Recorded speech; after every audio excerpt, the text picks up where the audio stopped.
CATT Fireside Chat, Episode 1. CATT Northwest trainers Dr. Ting Siu, Leslie Edmonds, and Eli Sanchez. CATT, Center for Assistive Technology Training Northwest. Welcome to the CATT-Cast, where we highlight key takeaways and insights from conferences and events that are hosted by our CATT community partners. Whether you made it to the conference or hope to attend next year, we want to celebrate the accomplishments of our partners and spark discussion around education and technology for blind and low vision accessibility. We hope that this podcast may help you connect with a community of practice and, of course, get excited about tech. Enjoy! Welcome to the CATT-Cast, where we keep it real about all things tech, teaching and supporting students that are blind or have low vision. I'm your host, Techie TVI Heather from CATT Northwest, and I'm just so glad you guys are here. You're all a part of an incredible community, and I know today's guests have something encouraging for all of you. I also know that intelligent people like yourselves are always ready to learn. Today's episode is a little different. We're not recapping a conference this time. Instead, we're doing a fireside chat with the amazing team of trainers from CATT Northwest. Ting, Leslie, and Eli are here to share what Techie TVI meetups are all about, break down the TADA curriculum which they developed, and explain exactly how the CATT Northwest Train the Trainer model works and why it's making such a big impact across our region. So let me introduce you to the CATT Northwest crew. First up, we've got Dr. Ting Siu, our fearless coordinator, fellow TVI, orientation and mobility instructor, and a critical leader in the field. She's also the author of the textbook Access Technology for Blind and Low Vision Accessibility, available through APH with quota funds. Ting is known for keeping it real. She's genuine, super encouraging, and passionate about helping teachers feel confident, prepared, and yes, tech savvy. Next up, we have Leslie Edmonds, AT trainer and Techie TVI. Leslie specializes in low vision tech and supporting students with complex needs, including CVI. She's passionate about accessible STEAM and coding and making sure our rural and undeserved communities, like where I live, get the top-notch training they deserve. And finally, there's Eli Sanchez, one of the coolest blind guys I know and our go-to trainer for non-visual tech.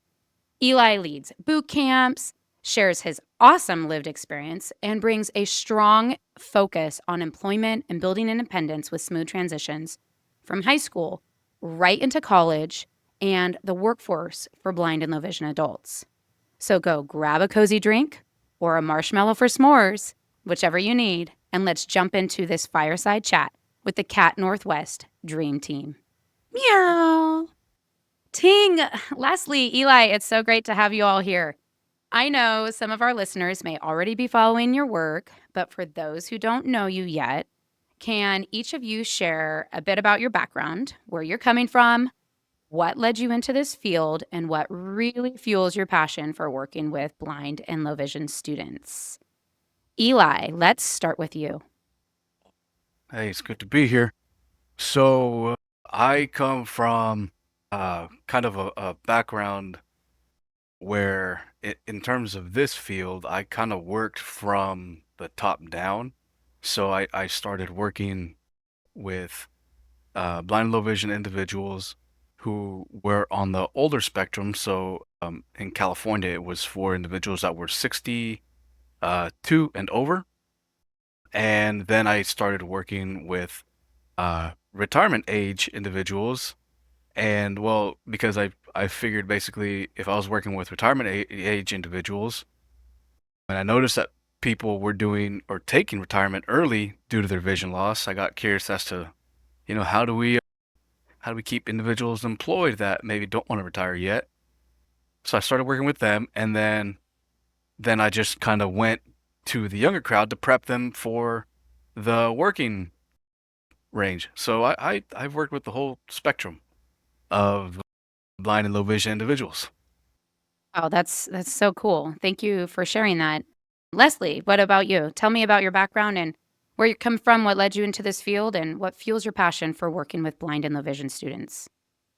Thanks so much, Heather, and thank you for having me and our team, my dream team.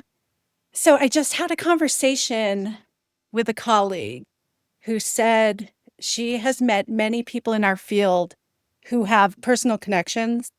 And mine is that my mother was visually impaired. And it really had a profound impact on me Sure. and which direction I wanted to take in my career. And I'm very, very happy about my decision. I've met the most amazing people from all walks of life. And I've been a teacher of blind and low vision students for 20 years and have had other positions in our field for longer than that. I guess you could say I'm a lifer because I feel like Sure. there's still a whole lot of work to do. Oh, I love that. A lifer. I know we can all do better, and we have not arrived. There's still so much to learn. Thank you for sharing that. Ting, can you share a little bit about your background, where you're coming from, what led you into this field, and what really fuels your passion for working with blind and low vision students? Sure. And I'm so happy to be in your first episode of the Fireside Chats on our CATT-Cast. Thank you so much for hosting this. Well, you know, I've dabbled in research and academia, but I think at the heart of things, I am an educator and I will always be a diehard practitioner. Which is really, it's always surprising to me. I am now also going into my 20th year as a teacher of blind and low vision students, or a TVI. And I, like many other people, I fell into the field by accident. I never had any intention of becoming a teacher. I never really had a special interest in working with children. Yet when I finished college, I somehow found myself working at the Perkins School for the Blind in the Deaf Blind program as a paraprofessional, and I just immediately fell in love with the work. And here we are 20 years later, and I'm still loving it, still learning every day. And I think what keeps me in the field and keeps me really interested is that social justice aspect of the work and really believing in equity of access to information. So I guess that's what keeps me going. Thank you. Seriously, it's so cool that we could all be here together today. And thank you for your guys' intros and your backgrounds. Are you guys ready? Let's dive into the heart of today's episode, which is CATT Northwest. Ting, you've shaped the vision and mission behind the work in the Northwest. And so for our listeners who may not be familiar with the CATT Northwest, can you give us a quick little overview of what the training CATT Northwest offers? And can you tell us a little bit more about the philosophy behind CATT Northwest's approach? Specifically, what does the term quote unquote techie TVI mean to you? Sure. Well, we are so lucky to share part of a congressional appropriation from APH, the American Printing House of the Blind. And so with this congressional appropriation, we have the CATT program, the Center for Assistive Technology Training. And this is a program that actually developed and launched from the Alabama Institute for the Deaf and Blind in 2019. And our Northwest partnership, it's a regional partnership based at the Washington State School for the Blind. We launched in spring or summer of 2022. So we are the CATT Northwest, which means we cover the Northwestern United States, which includes Oregon, Washington, Idaho, Montana, Wyoming. And then we also cover Alaska, Hawaii, and the Pacific Islands that are the U.S. territories. So that includes Guam, American Samoa, and the Northern Mariana Islands. As of last year, we also support California now in our Northwest region. So it's really fun to have this region that we cover. And for anybody wondering, how the heck is this possible that our team of 3 trainers supports this region? Well, it is only possible because it is really developed as a train the trainer model. So what this means is, we believe that everyone can teach tech, and we develop our training so that everybody leaves feeling like they can teach one piece of the tech to somebody else right away. And we really want to empower people to embrace the technology that their students need, but also be part of the community of training and disseminating information about assistive and access technology, about AT. So I guess the philosophy behind our CATT Northwest program is that we can succeed through community partnerships and that community is everything in a train the trainer program. And so your last question, what does that term techie TVI mean to you? Yes. Well, I love the idea of the techie TVI, and this is a concept that I started thinking about a lot when I was coordinating the teacher prep program in visual impairments at San Francisco State University. And while there, I really saw a need to train technology-minded TVIs. So not just TVIs who know Braille and can do functional vision assessments and learning media assessments, but teachers of blind and low vision students who have technology mindsets when it comes to approaching access and education for blind and low vision students. And I really do believe strongly that every good TVI has to have somewhat of a technology mindset in order to work successfully and achieve the learning outcomes that our students need to achieve to be prepared for life. So that's where the term techie TVI, I guess, was coined. I love that the goal with the Techie TVI is to create teachers that feel confident and ready to teach the technology to their students. Thank you so much for sharing that. Eli, this question is for you.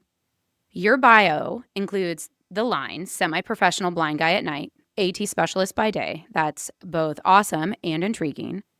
Can you share more about how your personal experiences influences the way you approach your work? Oh, yeah. So that line kind of sums me up pretty good because I think I'm a better AT specialist in terms of like somebody qualified to give some advice about AT than I am a blind guy. And the reason is that pretty much everything I do on a daily basis is like the complete opposite of what you should do if you're going like by the standards like O&M and whatnot. I was talking with a friend yesterday and we were talking about grabbing some lunch, and then we remembered that the last time we got lunch, we went to a store after lunch and there's this like crazy construction thing going on that wasn't going on. We went into the restaurant, but then it was when we came out.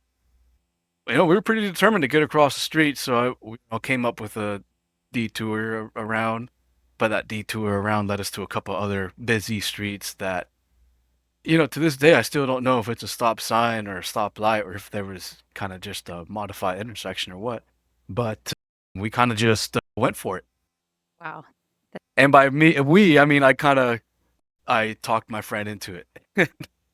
We're still alive today, but it's kind of a constant thing. It's like when, in my neighborhood, when I walk anywhere around town here where I live, I mean, there's a sidewalk, a perfectly good sidewalk that leads almost anywhere I want to go. But for some reason, I just insist on walking on the other side of the street that has zero sidewalk.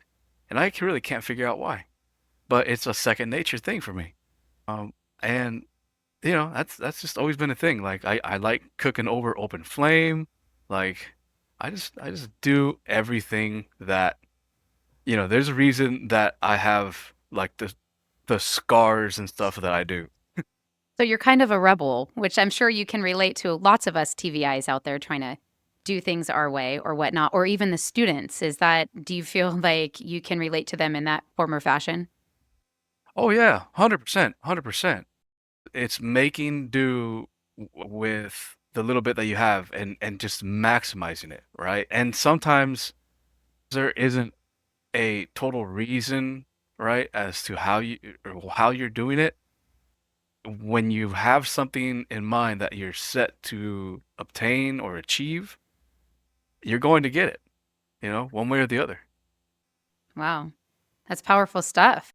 Eli, so during your day as an AT specialist, can you walk us through what a typical training session might look like when My one-on-one trainings look a lot different than the boot camps, but at their core, once you break them down, no matter which thing you're doing a group session with me, you're doing one-on-one, or small group, big group. At the end of the day, my goal is what I set out to achieve is to show individuals, number one, that a lot of the skills that we learn in terms of tech, they don't just apply to the one task that you have for school. A lot of people, when they come to me, they say, hey, my student needs to learn how to do this math problem on this portal, right? I can show you how to do that. But at the same time, what comes with that is just overall web navigation, right? I tell everybody my goal in my job is to work myself out of a job to the point where you don't need me anymore, right? And we are one of the few professions here that we actively try to make it so that we don't have the work, right? We want people to go off on their own and teach others.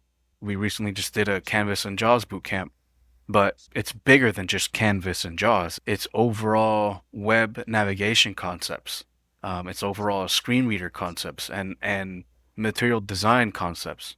At its face, it might look like we're focusing on an individual subject, but we're always trying to convey the bigger picture. Absolutely. I get that. I mean, there's a lot more to the JAWS than just turning on the screen reader. So apart from that, Leslie, we know not everyone feels confident jumping into new tech. How do you help professionals or even families who might feel overwhelmed or hesitant about using these new devices or learning about assistive technology? Well, I love working with teachers, but I also love working with families and community partners and school staff. With CATT, we have relationships with libraries, museums, parent groups, school staff, community members that may be assisting students with assistive technology. And I really try to put myself in the position of someone who's perhaps new to the specialized technology and meet them where they're at. Some people are new to technology, and some have amazing ideas that I will use in future trainings. You would be in that category. Thank you, Leslie. I want our training time to be an exchange of information and a conversation. Sure. If there are nerves or doubts, that is absolutely what I want to hear. And I have lots of experience feeling the same way. When I was first introduced to some technology and devices, I truly hope to bring clarity and confidence to those we are training or whoever reaches out to CATT. Absolutely. And Leslie, you are like a tech god. So I always look to you for your help and advice. And I think that what you've done by, having those insecurities and then overcoming them and conquering them by being able to train others is really valuable and important. So what you do is amazing. Ting, Leslie, let's talk about TADA. TADA is Tactile Art and Design Adventures. This whole curriculum, what inspired it, and what makes it so powerful for blind and low vision learners? I'll start, and I'm just so grateful for our team to be constantly thinking outside the box. And TADA really is the result of that mindset. So I talked before about personal experience driving my passion. And I've had experiences as a TVI where students were not given the opportunity to participate in art or STEM activities, mostly because there were no resources available to support our students if the TVI was not there in the room, or even that the TVI was unfamiliar with tactile images or adaptations for art and design. And I have to say, I've personally walked into classrooms to observe or check in on students and literally gasped when I saw them working on an alternative assignment like reading during an art project, facing away from groups who were working on a STEM activity. And unfortunately, I've had conversations with TVIs with similar experiences. And we really looked as a team at this as maybe there needs to be more information readily available to anyone who works with our students on art and design. So the TADA curriculum is really a result of our team And several of our friends and colleagues realizing it would be amazing to have a central holding place for non-visual basic drawing skills, spatial concepts related to coding, and how to create computer graphics.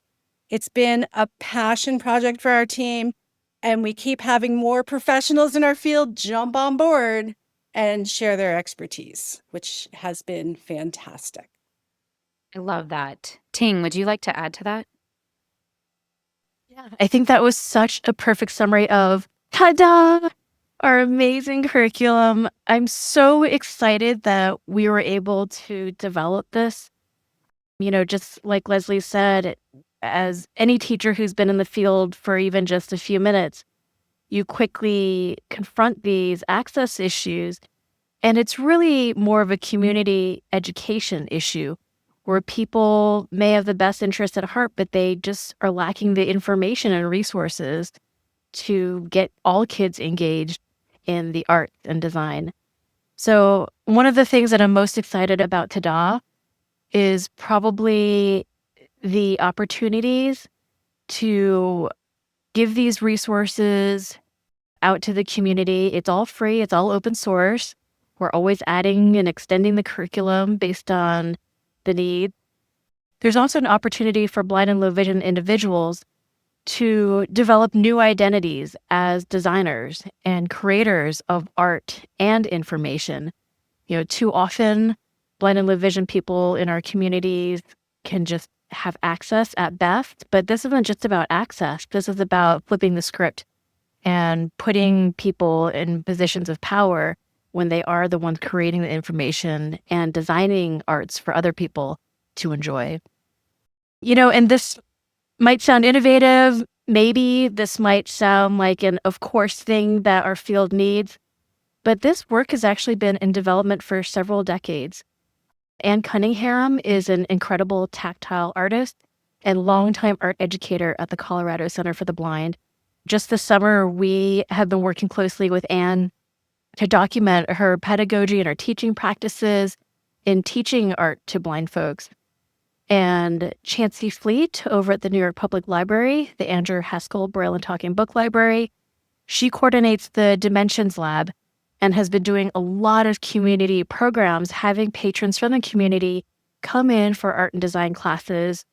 And under Anne and Chancey's leadership, there is now a whole team of blind art educators who are leading annual tactile art teach-ins and teaching others how to teach with pro-disability teaching strategies, really taking advantage of those non-visual skills for accessing just information, the arts and spatial concepts. And what we're doing with TADA is simply documenting these practices and disseminating it out to our community for greater community education.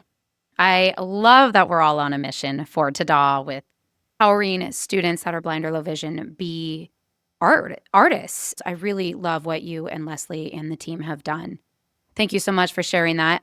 I'm so excited for you guys to all check that out. Eli, this question is for you. What are some of the most exciting assistive technology tools that you are currently working with right now? Right now, I would say the biggest thing that we're all working with right now is AI. One of the things that really came out that's, I guess, pretty substantial is JAWS and its native support for math now, digital math. Also, it has native support for the Monarch, which in itself, the Monarch is another one of those things that it is the first mainstream multi-line Braille display to be available with JAWS without any modifications. Between AI and JAWS, it's a pretty amazing time right now.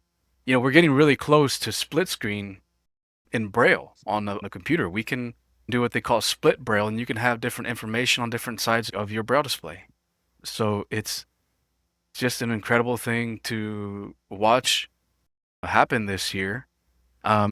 There's a college kid that I know, and I believe he can't be more than 20 years old, and he went ahead and made an application that downloads to your desktop And basically what you do is you create a Google Gemini account. For those of you that don't know, it's Google's version of AI. It's just Google AI.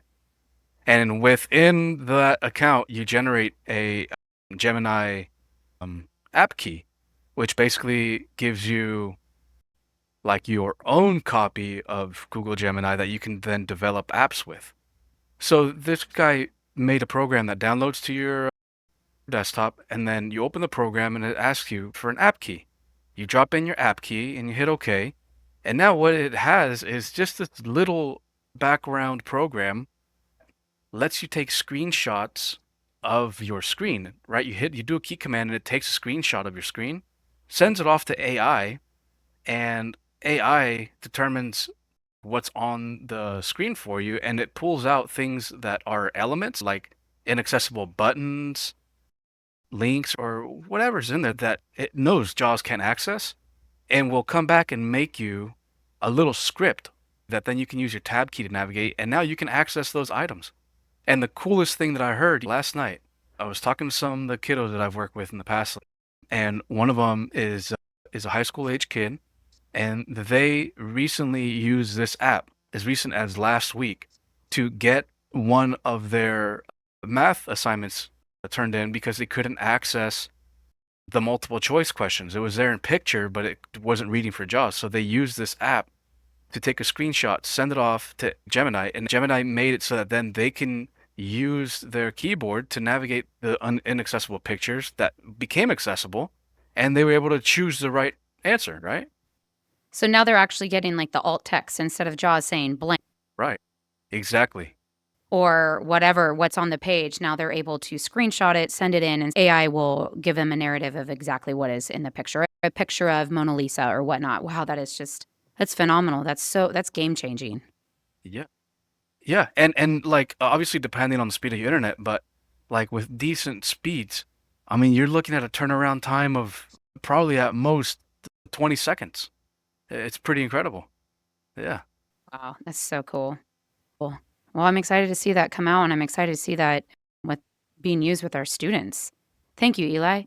So, for our final question in this segment, and for everyone listening and who wants to get involved, Ting, for the teachers, parents, O&M specialists, what are Techie TVI meetups? And for listeners who want to learn more or get training from CATT Northwest, where should they start? What a great last question. Okay. Well, let me unpack that a little bit and just start with we've got a ton of resources available from our program. And the best way to get access to the resources, regardless of where you are, where you live, what region you're in, anybody can Google or do an internet search for WSSB, that stands for Washington State School for the Blind, and CATT, CATT. And when you arrive at our CATT Northwest website, if you scroll down a little bit, there is a button that will take you to an AT resources website. And again, this website is chock full of resources and it's available to anyone, anywhere. And it is our attempt to collect all the great resources from APH, the American Printing House of the Blind, all the information that we could possibly find on all of the technology that is available from APH. And then between myself, Leslie, and Eli, we create additional resources to fill in some gaps that we feel might be helpful to people. It can all be found on this website. It's sort of like a one-stop shop for information all related to the AT, or the Assistive Technology, from APH. Also on this website is a Slack workspace, and anybody is also welcome to join our CATT Slack, where anybody can post a question about any of the technology from APH, and they will oftentimes get a same-day answer. So it's our way of providing some dynamic tech support for anybody, anywhere. Now, specific to people who are in our CATT Northwest region, including California, they can also submit a request for technical assistance on our website. So they can request for training, a loaner device, or support for a Techie TVI meetup. And I'm really excited about the Techie TVI meetup model because it's actually something that I've done in the Bay Area for over a decade. And what they are is an informal gathering of friends and colleagues where you just get together and talk tech in a really low stakes, casual way. I think it's a great way for people to get over that stress or nervousness or anxiety about technology, get together and just troubleshoot and brainstorm ideas for how to do it. So for those people who are in our region, we will actually provide support for a Techie TVI meetup. What that entails is somebody will say, hey, I want to host a Techie TVI meetup. And it could be, in a more formal situation like a school or a library space, a community space. It could be in a park. It could be on the patio of a restaurant. We recognize the time it takes to put a little gathering together, so we offer a little honorarium for the Techie TVI meetup host. We will send some training materials to support the meetup. And if they need some additional tech support, we'll have a trainer kind of, on hold or available remotely on call. But we really want to support people gathering to talk about tech and get excited about it. And it's another way for us to promote that train the trainer approach to getting excited to learn and teach tech. Wow, you guys, that was so cool. What a great chat. I hope everyone enjoyed that. Ting, Leslie, Eli, thank you for sharing your stories and the amazing work that you're doing with CATT Northwest. Like I've said before, you're not just trainers, you're change makers, really shifting how people and TVIs and families think about tech and what's really possible for students that are blind or have low vision. For those of you listening, I hope you're walking away from this fireside chat feeling inspired, empowered, and maybe even a little more techie than before. So whether it's TDA, boot camps, a Techie TVI meetup, or just a deeper understanding of what's possible with the right tools and training, you're part of this movement, and we are so glad we are all in this together. Like Ting said, if you want to connect with CATT Northwest, explore training opportunities, or bring us to your school, you can check out the CATT Northwest website, or you can Google WSSB and CATT, CATT, and you can find us on the webpage. And please don't forget, you guys can always reach out, ask questions, and keep the conversation going. So, as always, thanks for spending a little time with us today. If you love this episode, give it a share, tell a fellow TVI or parent, and be sure to subscribe so you don't miss what's coming next. Until next time, keep being curious, keep growing, and keep showing up for your students. You've got this. The contents of this video were developed through a partnership with the American Printing House of the Blind, APH. CATT Northwest is based at the Washington State School for the Blind, WSSB. Logos, WSSB and APH. The contents of this video were developed under a contract authorized by the Department of Education. However, these contents do not necessarily represent the policy of the Department of Education, and you should not assume endorsement by the federal government.